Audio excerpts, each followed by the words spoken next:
Hi everyone, welcome back to my channel. Today I'm going over Nick Reiner's natal chart by popular demand. This chart is intense with dark themes, fate markers, and patterns that don't let go. Pluto right on his ascendant. This is the mark of someone who can't escape power struggles, life and death situations, or their own shadow. It's a birthmark of intensity and survival. Now, his birth time isn't confirmed.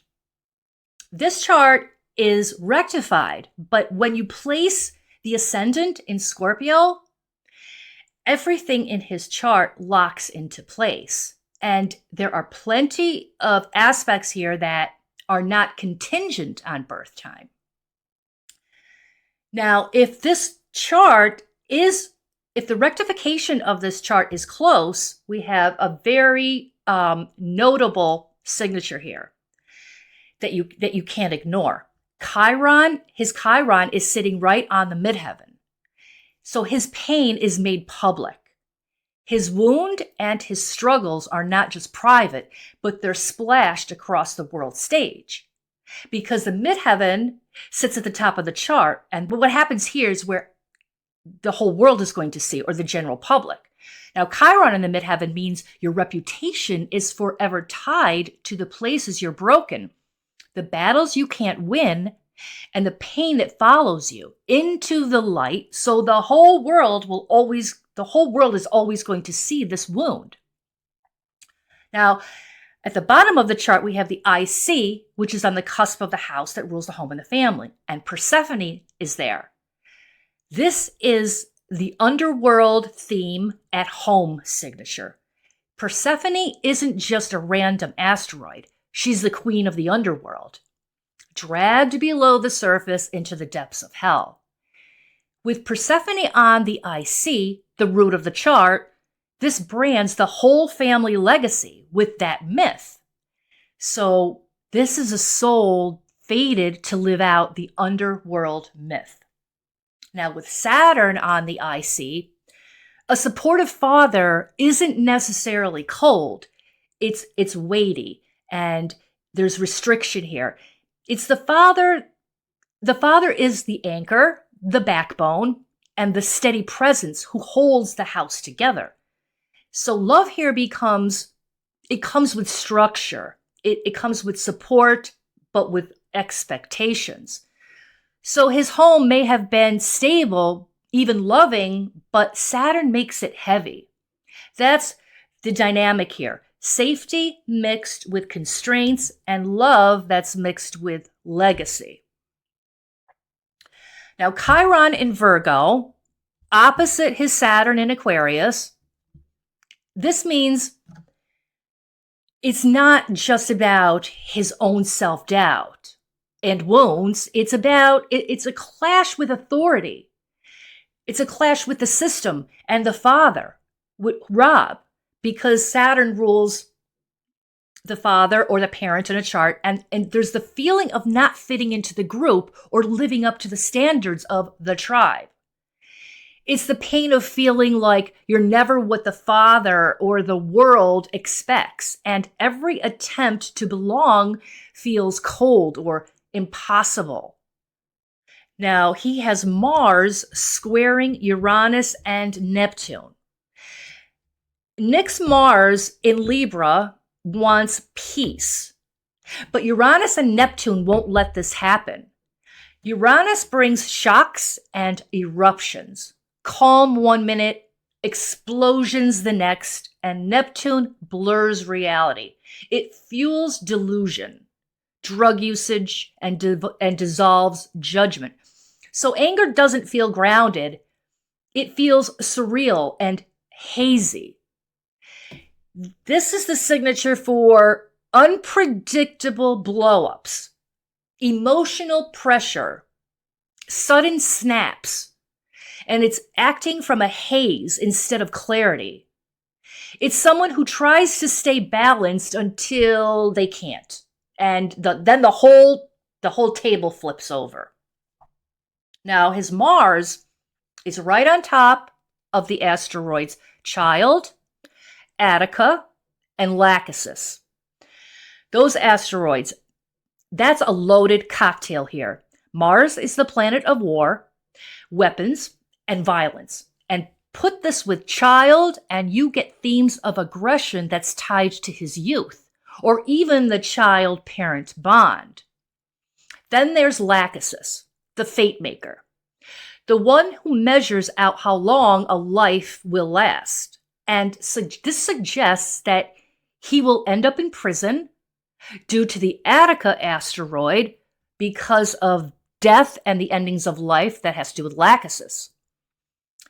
This isn't just random chaos. It's baked in. It's written in the stars and tied to destiny and consequence. Because his Jupiter is conjuncting his Mars, and this magnifies the energies in the way it plays out. He wasn't wired for mild mistakes. He was wired for life-altering catastrophe. Even if his father was supportive, that doesn't erase the internal rage that had nowhere to go.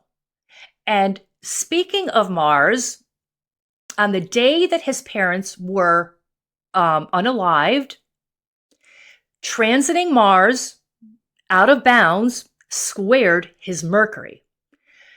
Transit Mars square Mercury with Mars out of bounds is a brain on fire. This is the moment when words turn into weapons and thoughts turn into triggers. Mars out of bounds is Mars with no leash, no rules, no supervision. So when it hits his Mercury in a square, you get that snap. The jump from I'm upset to I have to act in seconds. So it's the universe yanking the steering wheel out of Mercury's hands and letting raw instinct take over. In a crime chart, this is the classic signature of heat outrunning logic. Arguments turning volatile, and Mars out of bounds strips away the braking system. The action comes first, and the realization comes later. And if my birth time is close or correct, this whole conflict has to do with money because Mars overlays into his second house. So he has no out of bounds planets natally.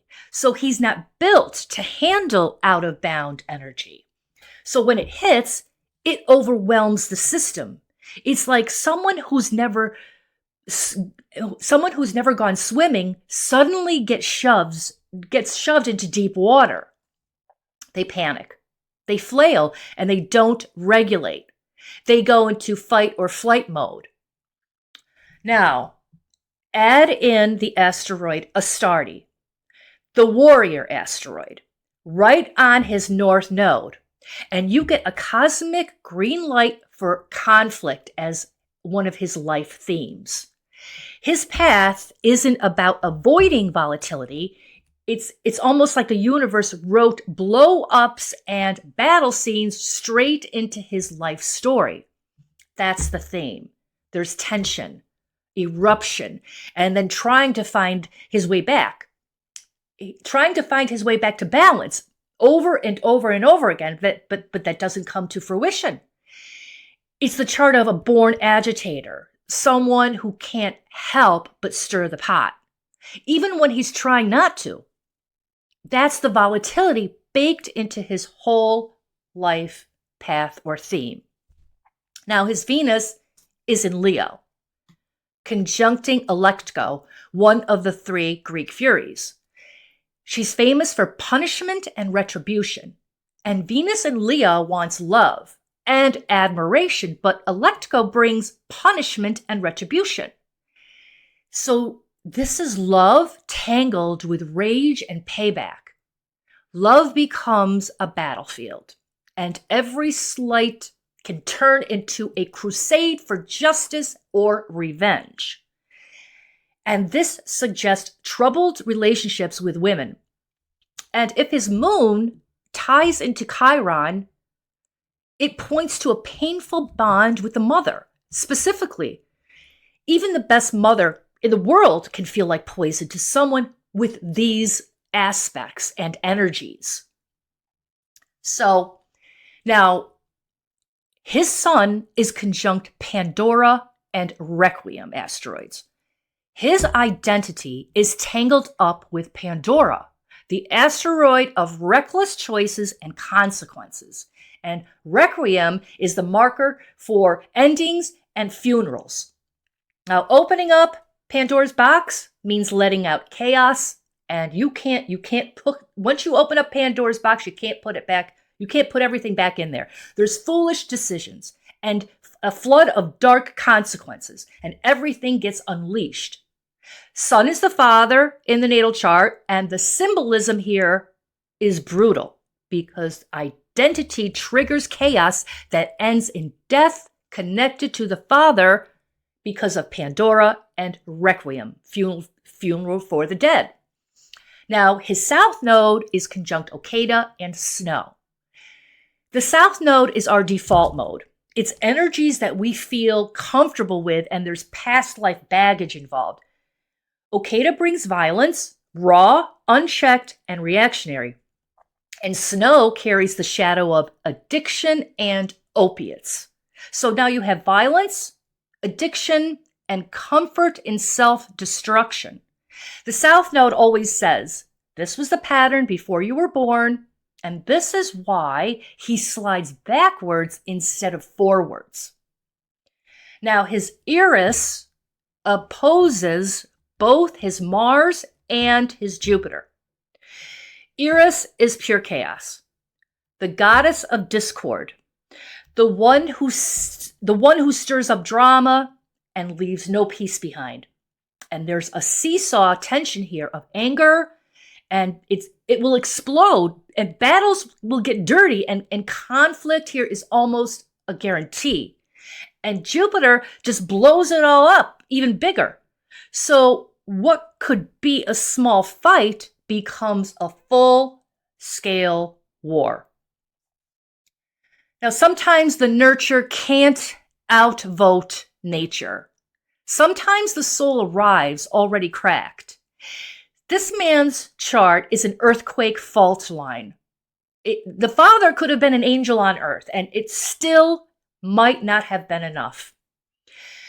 It might not have been enough to contain what was brewing, and all of the energies in this chart that you can't ignore, and the chart always plays out. So that's all I have today with this natal chart, and I will be back shortly with other charts. So hit the subscribe button to stay in the loop, and I hope you enjoyed this interpretation, and I will be back soon. Have a great day.